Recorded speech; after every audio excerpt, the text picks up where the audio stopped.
ஓம் come கணபதையே நமகா. ஒரு அற்புதமான தமிழ் ஆண்டு பராபவ வருஷம். 60 தமிழ் ஆண்டுகள். அதில் மிக முக்கியமான வருஷமாக இந்த பராபவ வருஷம் அமைகிறது. வரக்கூடிய ஏப்ரல் மாதம் 14ஆம் தேதி, இந்த 2026ஆம் ஆண்டில் ஏப்ரல் மாதம் 14ஆம் தேதி நம்முடைய தமிழ் வருடம் பராபவ வருடம் பிறக்கிறது. பிறக்கக்கூடிய கிழமை செவ்வாய்க்கிழமை. இந்த தமிழ் ஆண்டு எப்போ பிறக்கிறதுனா காலையில் 8:33 அன்னைக்கு கிருஷ்ணபக்ஷம் துவாதசி திதி நடக்கிறது. சந்திர பகவான் சதயம் நட்சத்திரத்தில், கும்பராசி சதயம் நட்சத்திரத்தில் தன்னுடைய பயணத்தை துவங்க போறார் புது வருஷத்துல. இந்த ஆண்டுடைய லக்னம் ரிஷப லக்னம். மிதுனத்தில் குரு பகவான், சிம்மத்திலே கேது பகவான், கும்பத்திலே சந்திர பகவானும் ராகு பகவானும் அணிவகுத்திருக்கிறார்கள். மீனத்திலே செவ்வாய் புதன் சனி ஆகிய கிரகங்கள் அமர்ந்திருக்கிறார்கள். மேஷத்தில் சூரிய பகவானும் சுக்கிர பகவானும். இதில் ஒவ்வொரு பிளானட்டும் மாறிண்டே இருக்கும். வருஷ பலன்கிறதுல நம்ம மேஜராக இருக்கக்கூடிய பெரிய கிரகங்கள் எடுத்துப்போம். அதில் குரு பகவானுடைய பயிற்சி ஜூன் மாதம் 1ஆம் தேதி இரவு பெயரப்போகிறது. அது கடக ராசிக்கு பயிற்சி அடைய போகிறது. அதே மாதிரி இந்த 2026ஆம் ஆண்டில் ராகு கேது பயிற்சி இருக்குது. அப்போது வரும்போது உங்களுக்கு கேது பகவான் கடகராசிக்கும் ராகு பகவான் மகர ராசிக்கும் பயிற்சி அடைஞ்சு விடுவாங்க. இது எல்லாத்தையும் மனசில் வச்சுட்டு தான் இந்த ஆண்டு பலன்கள் பார்க்குறோம். என் நெஞ்சிற்கு நீங்க கன்னிராசி அன்பர்களே, 2026ஆம் ஆண்டு உங்களுக்கு ஏப்ரல் மாதம் 14ஆம் தேதி புதிய தமிழ் வருஷம் பிறக்குது. நம்முடைய தமிழ் ஆண்டு பராபவ வருஷம். கன்னிராசிக்காரங்களுக்கு பராபவ வருஷம் யோகம் தரும் நல்ல ஆண்டு. ஏப்ரல் மாதம் அது பிறக்க போகுது அப்படின்னு சொன்னாலே அதுக்கு முன்னாலேயே சும்மா அதிருது இல்லை அப்படின்னாங்க பாருங்க. அப்படி நல்ல செய்திகள் ஃபேமிலிக்கு வர ஆரம்பிக்கும். ஏப்ரல் மாதம் 14ஆம் தேதி காலையில் 8:33 இந்த பெயர்ச்சி நான் சொல்லுவது புதிய தமிழ் பராபவ வருஷம். இந்த பராபவ வருஷம் அந்த ஒரு மாதத்திலேயே ஜூபிட்டருடைய டிரான்சிட், ஜூன் மாதம் 1ஆம் தேதி ராத்திரி ஜூபிட்டருடைய டிரான்சிட் நமக்கு ரொம்ப லாபமாக அமையுது. இது நாள் வரைக்கும் பலருக்கு வேலையில் பிரச்சனை இருக்குது, ஹெல்த் இஷ்யூஸ் இருக்குது, ஃபேமிலி ப்ராப்ளம் இருக்குது. கன்னிராசிக்காரங்களுக்கு ஆல்ரெடி எக்ஸ்பீரியன்ஸ், அது சந்தேகம் இல்லை. ஆனால் இப்போ உங்களுக்கு ஜூபிட்டர் இன்னைக்கு லாபத்துக்கு வராரோ. இந்த ஜூபிட்டருடைய கேரக்டர் எப்படி பார்த்தீங்கன்னா நல்ல சுபகாரியங்கள் கொடுக்கக்கூடிய ஒரு பிளானட். அதோடைய சப்போர்ட் உங்களுக்கு கிடைக்குது.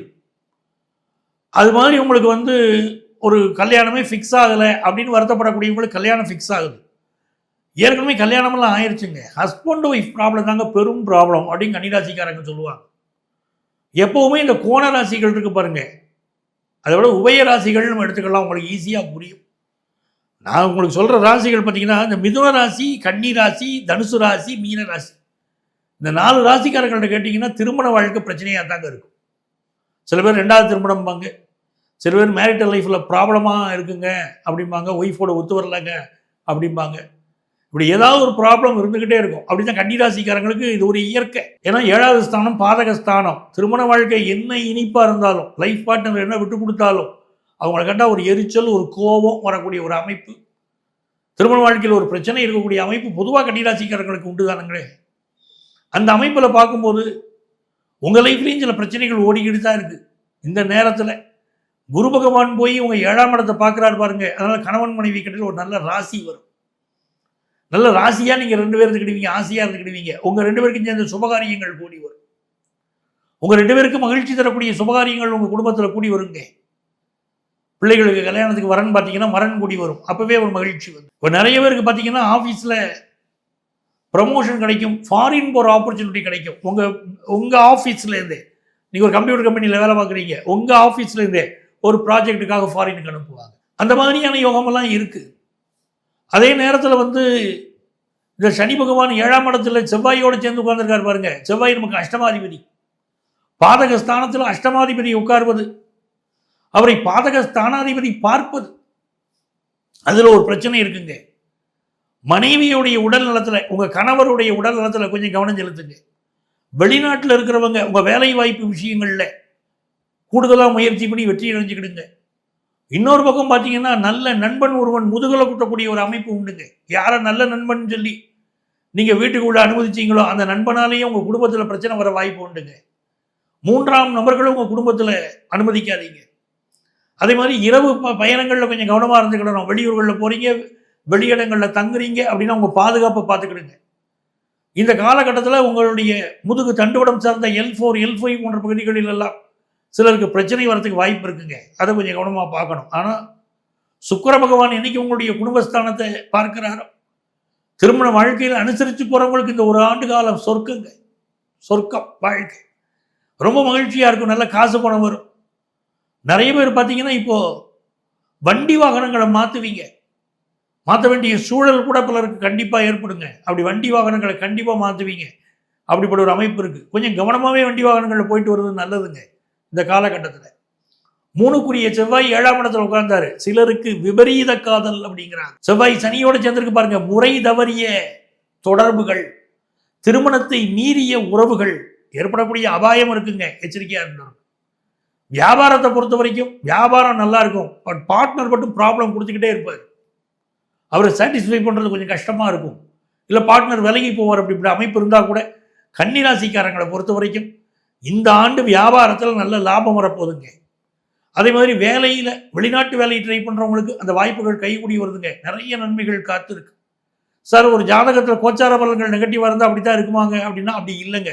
நம்ம சொந்த ஜாதகம் நல்லா இருந்துச்சுன்னா போதுங்க. அப்படி பராபவ வருஷம் உங்களுக்கு எப்படி இருக்கணும்னு நீங்கள் தெரிஞ்சுக்கணும்னா உங்கள் சொந்த ஜாதகத்தை எடுத்துக்கிடுவாங்க. நம்ம அதை பற்றி பலன்கள், நல்ல பலன்களை பற்றி நம்ம பேசலாம். கன்னிராசிக்காரர்களுக்கு இந்த ஆண்டு எந்த தெய்வத்தை வழிபட்டால் வாழ்க்கையில் மிகப்பெரிய வெற்றி வரும் அப்படின்னு சொன்னால் மதுரையில் இருக்கக்கூடிய அழகர் கோயில் பெருமாளை வழிபாடு செய்யணும். 18ஆம் படி கருப்பை வழிபடணும். மேலே நூபுர கங்கை செல்லணும். அங்கே இருக்கக்கூடிய அறுபடை வீட்டில் பழமுதிர் சோலை முருகனை வழிபாடு செய்தால் இந்த ஆண்டு சுப ஆண்டு, சுதந்திர ஆண்டு, நல்ல ஆண்டு, நன்மைகள் தரக்கூடிய ஆண்டு உங்களுக்கு. இந்த பராபவ வருஷத்தில் என்ன நிகழும் அப்படின்னு பார்த்தோம்னா, பொருளாதார ரீதியாக ஒரு பெரிய மாற்றம் உலக அளவில் தேவைப்படுது. நிறைய பொருளாதார தட்டுப்பாடுகள் உலக அளவில் இருக்கு பாருங்க. அதுக்கு இந்த தட்டுப்பாடுகள் நீங்கி ஒரு புதிய பொருளாதாரமாக உயர்வு செகண்ட் ஆஃப், இந்த பராபவ வருஷத்துடைய செகண்ட் ஆஃப்ல அது இருக்கு. அதே போல புதிய நோய்கள் தோன்றக்கூடிய ஆண்டாகவும் இந்த ஆண்டு இருக்கிறதுக்கு வாய்ப்புகள் இருக்கு. வியாபாரிகளுக்கெல்லாம் இந்த பராபவ வருஷத்துடைய பிற்பாதி மிகுந்த லாபம் தரக்கூடிய காலமாக இருக்கும்.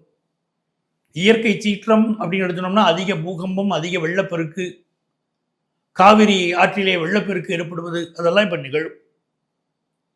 பேங்கிங் செக்டார், கவர்மெண்ட் பேங்கெல்லாம் பெரிய லாபம் ஈட்ட ஆரம்பிக்கும். எப்போ இந்த பராபவ வருஷத்துடைய பிற்பாதியில் நல்ல மழை இருக்கும். குறிப்பாக கேரளாவில் நல்ல மழை, தமிழகத்தை பொறுத்த வரைக்கும் தென் தமிழகத்தில் நல்ல மழை இருக்கும்.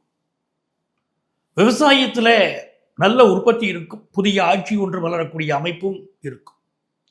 அப்போ இந்த கிரகநிலைகள் இருக்கக்கூடிய இந்த விஷயங்களை எல்லாம் பஞ்சாங்கங்கள் அழகாக சுட்டி காட்டுகின்றன. இந்த பராபவ வருஷம் ஒவ்வொரு ராசிக்காரர்களுக்கும் பல நன்மைகளை தரும் என்ற அளவிலும் ரிஷப லக்னத்தில் இந்த ஆண்டு பிறப்பதனாலேயே பொதுவாக இதை செல்வ செழிப்பை கொடுக்கக்கூடிய ஆண்டு.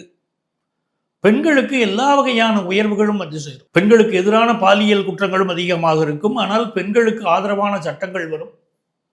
மத்திய மாநில அரசுகளுக்கு இடையிலே ஒரு இணக்கமான சூழ்நிலையை நம்ம பார்ப்போம்.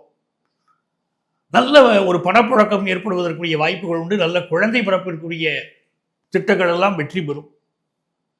நிறைய நல்ல விஷயங்கள், சந்திரனும் ராகுவும் சேர்ந்து இந்த ஆண்டு பிறப்பதும் சதய நட்சத்திரத்தில் பிறப்பதையும் நாம் கணக்கில் வச்சுக்கணும். வயதில் மூத்தவர்களுடைய உடல் நலத்தில் அக்கறை எடுத்துக்கணும். புதிய நோய்கள் தாக்கக்கூடிய அபாயம் இருக்குங்கிறதையும் நம்ம பார்த்துக்கணும். இந்த ஆண்டு நமக்கு நல்ல பலன்கள் தருவதற்கு பொதுவான பரிகாரம் என்ன அப்படின்னு கேட்டீங்கன்னா, மகமாயி வழிபாடு, மாரியம்மன் வழிபாடு, அதை இந்த ஆண்டு முழுவதும் செய்து கொண்டு வந்தால் மிகுந்த நன்மைகள் ஏற்படும்.